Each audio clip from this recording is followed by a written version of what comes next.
வணக்கம் நண்பர்களே. இந்த பதிவில் நம்ம என்ன பற்றி பார்க்க போகிறோம்னா, செரீனா வில்லியம்ஸோடைய வாழ்க்கை வரலாறு.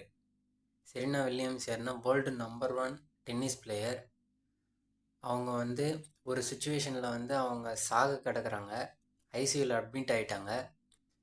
அவங்கள டாக்டர்ஸ் எல்லாம் சொல்லிட்டாங்க அவங்க செத்து போயிடுவாங்கன்னு சொல்லிட்டாங்க. சுற்றி இருக்கிறவங்ககிட்ட எல்லாத்தையுமே இன்ஃபார்ம் பண்ணிட்டாங்க அவங்க இறந்து போயிடுவாங்கன்ட்டு. ஆனால் அவங்க ஐசியூவில் இருக்கும்போது அவங்களுக்கு சொல்லிக்கிட்டது என்னென்னா, யார் என்ன சொன்னாலும் நான் சாக போகிறதில்ல அப்படின்னு சொல்லிக்கிட்டாங்களாம். அதே மாதிரியே ஐசியூலேருந்து வெளியே திரும்பவும் வேர்ல்டு நம்பர் 1 பிளேயராக ஆனாங்க.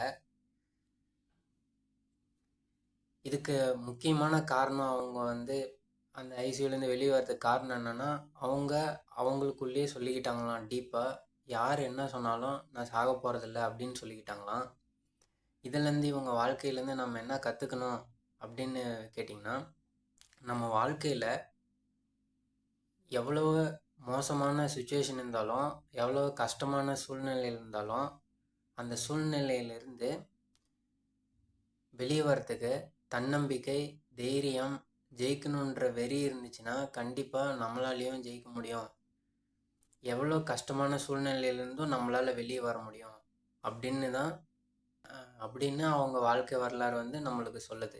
நம்ம வாழ்க்கையில் எவ்வளோ கஷ்டமான சூழ்நிலையில் இருந்தாலும் ஜெயிக்கணுன்ற வெறி, தன்னம்பிக்கை இருந்தால் நம்மளாலேயும் எவ்வளோ கஷ்டமான சூழ்நிலையிலிருந்தும் வெளியே நம்மளாலேயும் ஒரு சாதனையாளர்களாக மாற முடியும். பிடிச்சிருந்தா சப்ஸ்கிரைப் பண்ணிக்கோங்க.